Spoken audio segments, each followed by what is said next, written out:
Hello YouTube, I'm Vince White. I'm an employment attorney. On this channel, we answer publicly posted questions from YouTube users, getting folks the answers they need from an employment attorney. We have a question here from YouTube user Confused Chickens Murica, which is a great username. I don't know what it means, but I like it. And Confused Chickens Murica hit us with a tough one. Gonna have to do some tap dancing here today. Just around the question, to be clear. That was not a soft shoe reference or a racial tap dancing reference, to be clear, because this is a racial question. I think it is, at least. That's my read of it. So let's get another question. Confused Chickens Murica says, can they fire you if you continue to call them master? And continue to say yes, master, to your boss, or is that illegal? Okay. Let's take it from the top. First and foremost, if you are an at-will employee, you can be fired for any non-discriminatory or non-retaliatory reason or no reason at all.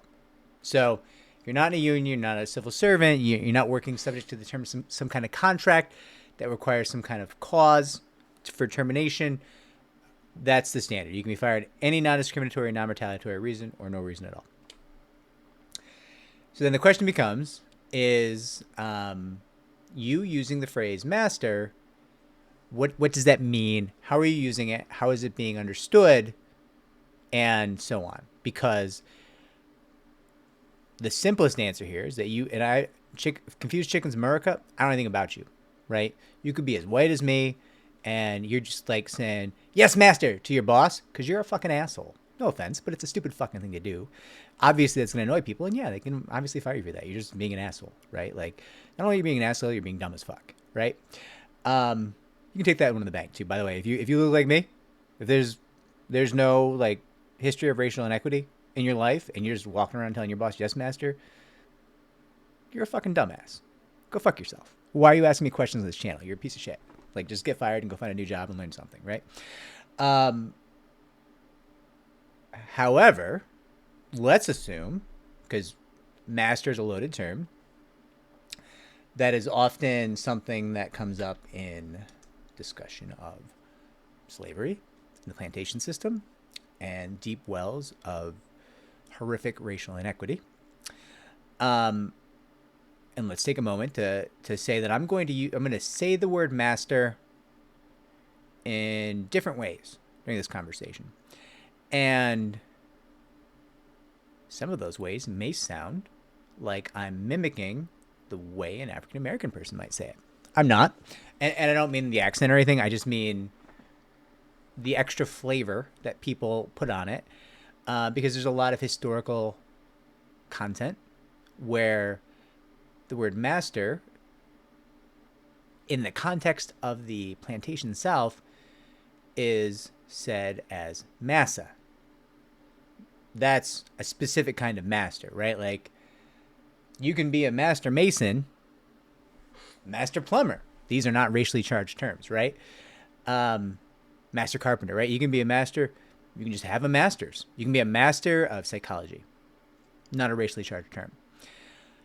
But if you, and I need to use this phrase, massa, because it differentiates master, which could be ambiguous in terms of your meaning, and it makes it pretty clear what you're saying, right? You're referencing, when you say massa, you're referencing slavery in the plantation South, right? That's clearly what you're doing. There should be no one with any knowledge of U.S. history who doesn't understand that about what you're saying. So while I don't like saying that word, that's a hateful word. And it's also, I mean, I don't have an ownership of that word. I don't have a deep well of racial inequity that gives me the right to use that word, and that's not great. But I do, for the purpose of this video, to supply value, need to say it, because I need to differentiate the word from master, which carries a much lesser load of meaning and connotation, right? So where I landed in terms of answering Confused Chickens Murica's question is that I need to say it in order to provide the value of the answer. And if that means you're coming to cancel me, sure, get in line. That's fine. But it's just got to be said, because otherwise I can't differentiate the two. There's no like, I mean, I guess I could go through some process like spelling how I think it would sound, or some phonetic spelling or something like that. I guess that seems stupid and less valuable and long-winded, so I'm not going to do it. So let's get back to this. If you're using a version of the word master that sounds like massa, and you're saying, yes, massa, you're essentially engaging potentially in protected activity, because you might be very informally speaking to and opposing racial discrimination that you perceive going on in the workplace. So it could be protected activity. It could, right? And if it's protected activity, then it's retaliation if they fire you for that protected activity. But let's keep digging, because it's not that clear that it's protected activity. Let's assume you are using the phrase massa and you do mean it to be racial. You do mean it like, hey, boss, I refer to you as massa because I think you are racist. I think you are engaging in racial inequity in the workplace. Okay, great. Now you also need a good faith belief for that to count as the basis of a retaliation claim, right? So if I'll give you an example. Let's say you've got a manager who comes out and points at 7 white guys and an African American man and says, "You 8, go do the irrigation. Go take care of the irrigation for the day, the 8 of you." And the job duty assigned is equal across all the races involved. There is no difference in it. There is no racial inequity. And there's no particular history of racial inequity or mistreatment or disparate treatment anywhere in the job site, in the history of the job site ever. And in this hypothetical, the African American person takes it upon themselves to say, yes, massa, giving voice to a racial complaint of sorts, right? A very informal one, a somewhat unclear one, but potentially something that you could argue is protected activity. Well, we've clarified that the assignment was entirely equal, perfect equality, and there's no history on this job site of any kind of racial disparate treatment. So that person saying, yes, massa, may very well lack the good faith basis for that protected activity, for that speech, that opposition of discrimination. And then it might not give rise to a successful retaliation claim because you just talking out of your ass. Like, you might not like the manager, and that might be why you said that, but there's no reason for you to have any belief of racial inequity in this job site. And I understand that, like, that's going to be rare, in my opinion, right? Like, this is a hypothetical. This is a pure hypothetical to make a point, not a common worksite situation. Now, so that person engaged in a potential protected activity, but the protected activity fails to become the activating event for a retaliation claim, right? Because it lacks good faith. You see how complex this can get, right?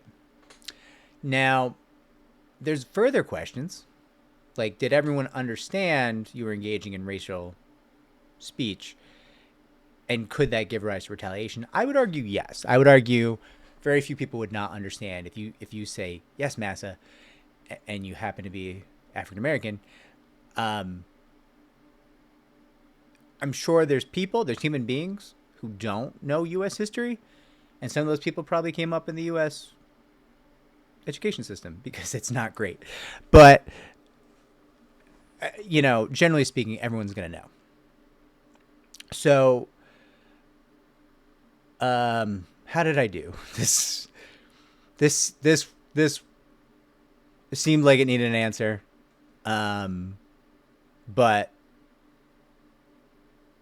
also seemed like I was going to have to say some things I didn't want to say. So we got through it. Maybe we'll see. We'll see if I still have a channel in a week. And Confused Chickens America, I'm sorry if you're just a white guy and I talk shit to you for being an asshole at work. Come on. Don't be a dick. If you don't like the job, leave. Right? I mean, that's fine. That's fair enough. But, like, just being at work and being shitty about it, like, and using phraseology reminiscent of slavery, colored me unimpressed. If you're Caucasian, right? If you're a pinky like me, right? Like, I just not interested in you engaging in that kind of speech. I think you're being shitty. I think you are engaging in some racial hate. I know that you may not mean to, but you're evoking a deep well of historic pain and suffering for your own somewhat petty ends, right? And that's fucked up. And the people around you who who live a life informed by that deep well of horror and grief, because their ancestors and their own experiences reflect that, they're going to feel shitty when you do that, or really angry. And both those responses are very rational if you're just a Caucasian, a cocky, as we call us. By the way, I have proposed many times that the correct slur for Caucasians is cockies.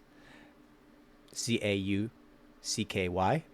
And no one is taking me up on it. I just think we could use a better slur for white people. I don't think the current crop of slurs, like if somebody calls me a honky, I'm like, fair enough. You know, it just doesn't carry the sting that it could. So, I digress. Yeah, if this was helpful, like, subscribe, comment down below, share the channel so it can grow. If you think I did a disservice, if you think I made the wrong choices here and I should take this video down, please also tell me down below. Tell me where you land on this. There was some decisions made.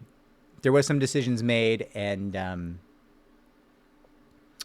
when you're making decisions with content, you never know how it's going to be received. So there's that. Like, subscribe, comment down below, share the channel so it can grow. Take care.